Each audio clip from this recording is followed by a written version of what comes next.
மறுமையுடைய சிறு அடையாளங்களை பற்றி நீண்ட ஹதீஸை அப்துல்லா பின் மஸ்ஊத் ரலியல்லாஹு அன்ஹு அவர்கள் சொல்கிறார்கள். இசையும் இசை கருவியும் அனைத்து வீடுகளிலுமே இருக்கும்.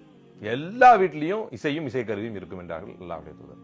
நீ சில பேர் கேட்கலாம், ஏன் எங்க வீட்டுல எல்லாம் பியானோ கிட்டார் இல்லையே, அப்ப எப்படி மறுமையை நெருங்கிச்சுன்னு சொல்லலாம்? இன்னைக்கு இசை அமைக்கிறதுக்கு உங்க வீட்டுல பியானோ கிட்டார் இல்லாம இருக்கலாம், ஆனால் எல்லோரிடத்திலும் எல்லார் வீட்டிலும் டிவி இருக்கு. அந்த டிவில இருந்து இசை வருது. அல்லது சில பேர் சொல்லலாம், எங்க வீட்டு டிவி இல்லையே என்று சொல்லலாம். அவர்கள் எல்லாம் குறைஞ்சபட்சம் மொபைல் போனாவது வச்சிருக்காங்க.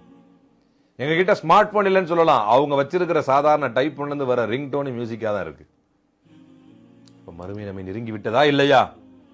மறுமை நம்மை மிக சமீபமாக நெருங்கி விட்டது. அல்லாஹ்விடத்திலே நம்முடைய பாவங்களுக்காக மன்றாட வேண்டிய நேரம் நெருங்கி விட்டது.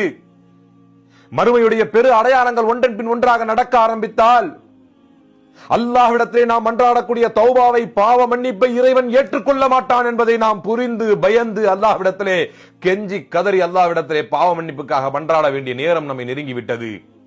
மறுமை நம்மை மிக விரைவில், மறுமை நம்மை மிக சமீபத்தில் நெருங்கி விட்டது.